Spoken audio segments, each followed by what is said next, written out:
Welcome to New Thought Deep Dive. Each week, we dive into a refresher on New Thought spiritual ideas that leave you thinking. Everything about this podcast, from the intro to the script and the presenters, is generated by AI. For more information, please visit newthoughtnexus.net. Welcome, everyone. We are so glad you're joining us for this special deep dive. Yeah, we're really thrilled to be here with you all today. And we are speaking directly to you, the students who are just stepping into the very first week of your new 4-week class. Right, the Healing from the Inside Out class. Exactly. And the mission today, well, we're really going to explore the foundational concept of wholeness. Because what if true health isn't something you have to, constantly chase or earn? Or beg for. Right. What if the exact mechanism to heal your physical body is already, it's already hiding inside your own cells, just waiting for you to kind of release the brakes? I love that phrase, release the brakes. Because today we are pulling together your week 1 lecture notes, the foundation, your reading materials on spiritual healing, and those core texts that really explore what wholeness actually means. Yeah. And we're not rushing through this. We want to carefully unpack the architecture of it. Because it's not about memorizing some abstract philosophy. I mean, we're talking about the practical mechanics of how your mind and your body interact in your daily life. Right, which is so important. And usually, when we think about fixing something that's broken, like a car engine making a terrible clanking sound. That's the worst sound. It really is. But there's this inherent expectation of a mechanical intervention. Like, you pop the hood, you find the broken part, you pull it out, and you put a new one in. You're fixing the broken thing from the outside. Exactly. Yeah. But looking at these foundational texts, that entire mechanics toolbox, it just does not apply to the human body at all. It really doesn't. Yeah. Because the body isn't just a collection of isolated mechanical parts. Mm-hmm. Even though that physical outside-in approach is, well, it's very comforting to us. Yeah, because it's visible, it's logical. Right, exactly. Yeah. But the texts we're diving into, they demand a completely different lens. Right. We aren't talking about fixing a broken body. We're looking at aligning the mind with the life-giving laws of the universe. Okay, so let's start with the baseline friction I felt while I was reading through these first few chapters. Okay, let's hear it. Because the materials ask us to completely rethink what we are connecting to when we seek healing. And I think most of us taking this class are, we're already past the traditional absentee landlord idea of God. Right, the distant guy sitting on a cloud. Yeah, exactly. The deity who randomly hands out miracles to those who behave well. We aren't pleading with that guy anymore. Well, because pleading from a place of separation is just deeply stressful. It's an exhausting way to live. It really is. But the texts push it much further than just removing the guy on the cloud.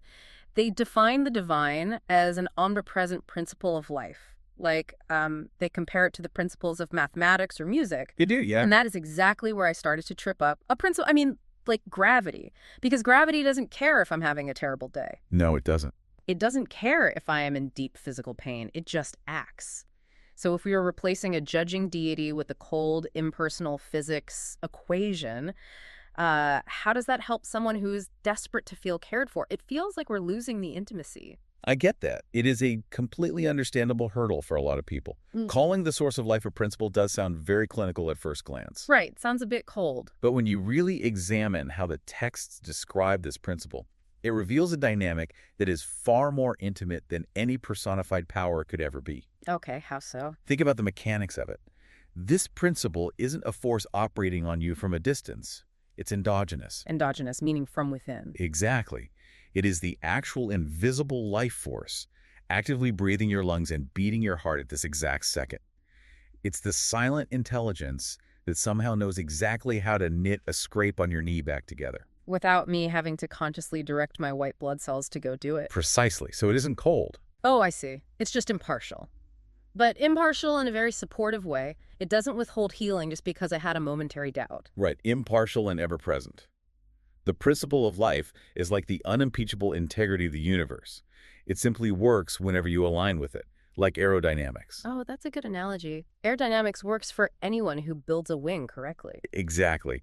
You aren't reaching out into a cold void, trying to persuade a reluctant power to help you. You are awakening to a presence that is the very fabric of your existence.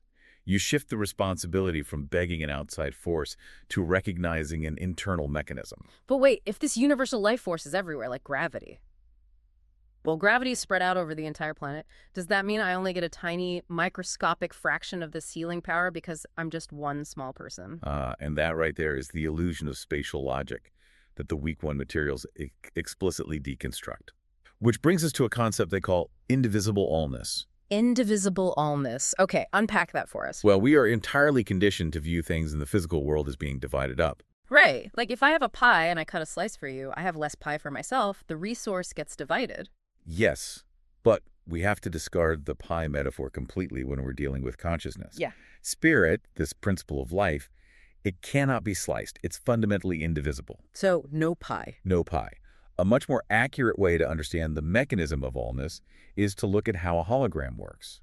Okay, a hologram. Walk me through how that applies here. So if you take a piece of holographic film that contains a 3D image, let's say an image of an apple, and you cut that piece of film directly in half, you don't get half an apple on each piece. Wait, you don't? No. If you shine a laser through either of those halves, you still see the entire complete apple. In fact, even if you smash that holographic film into 100 tiny shards, Oh, wow. every single microscopic shard still projects the complete whole image of the apple. The whole is entirely present in every single part. That changes the perspective entirely, because if I am the tiny shard of film, Then the entirety of spirit is projected through you. If spirit is omnipresent, it isn't spread thin over the universe like butter over too much bread. right. The whole of perfect health, the whole of divine wisdom, the whole of infinite strength, it's all fully present exactly where you are sitting right now, in every single cell. So I don't just have a little piece of the divine while the rest of it is off in another galaxy somewhere. Right, exactly. You are immersed in a sea of wholeness, and the entire ocean is functioning at your specific coordinate in space and time. So the root of our suffering, according to these texts, is this profound misunderstanding of our own underlying physics. We genuinely believe we are cut off from the source. Yes, we think we're just an isolated, vulnerable slice of the pie.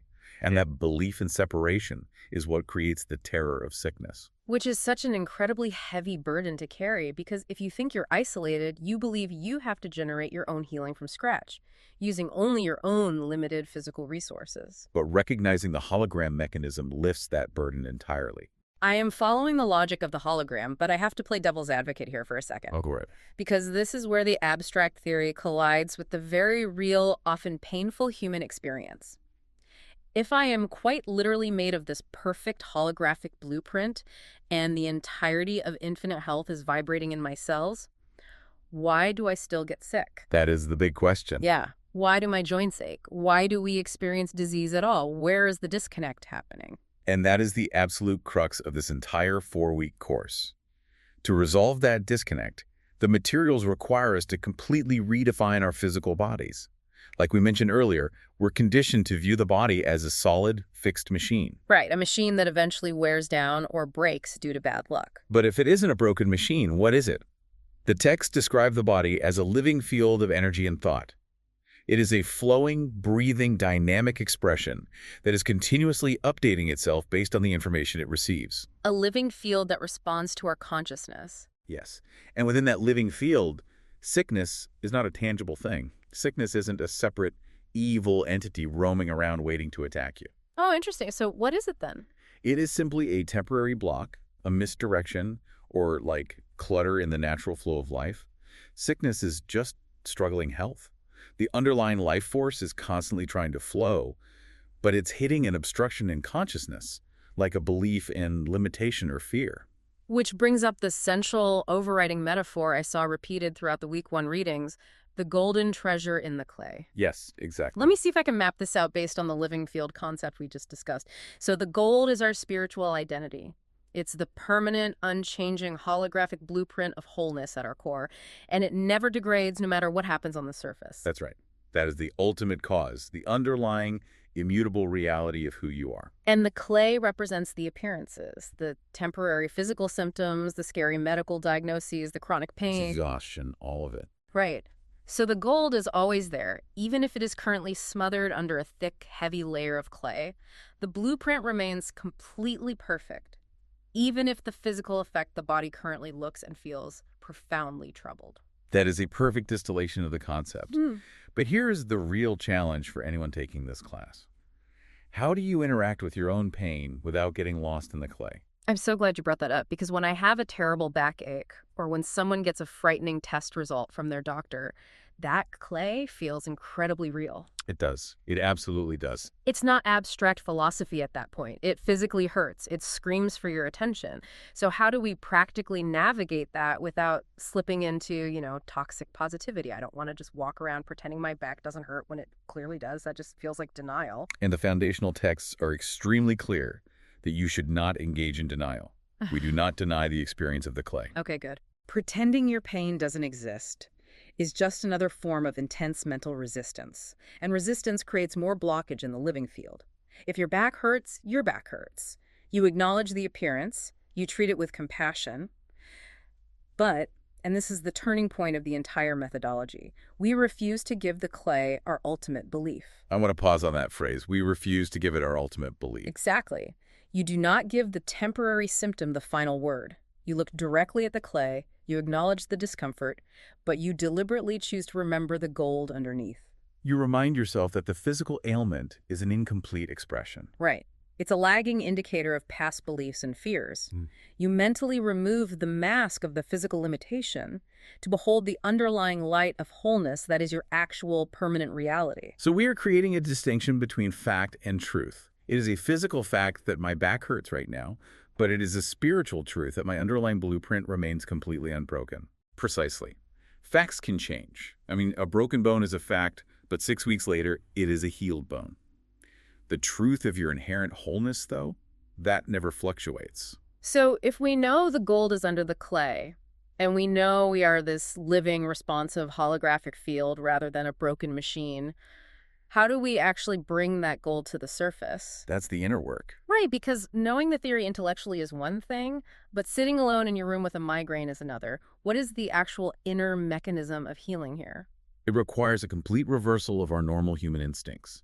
When we feel pain, our immediate instinct is to fight it. We tense up, we try to force a change, we battle the disease. Yeah, we go to war with it. It's a mentality of war and lack.